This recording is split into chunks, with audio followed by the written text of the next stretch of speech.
Почитувани, во неможност да го модернизираат, на СДС и ДУИ полесно име да го укинат задолжителното средно образование. Нешто што во минатото беше задолжително и бесплатно, го направија неквалитетно, а сега ќе стане и незадолжително.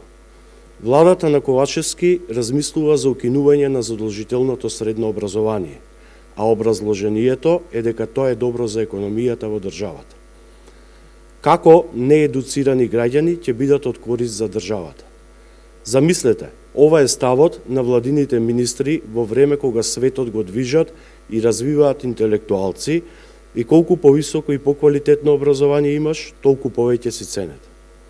Веројатно, граѓаните со низок степен на образование ќе бидат од корист само за власта, која мисли дека полесно ќе ги манипулира, доколку не се доволно писмени.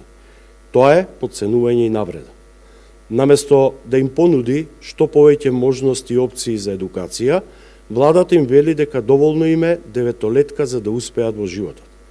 Податоците велат дека и онака во регионот имаме највисока стапка на осипување на ученици од средните училишта.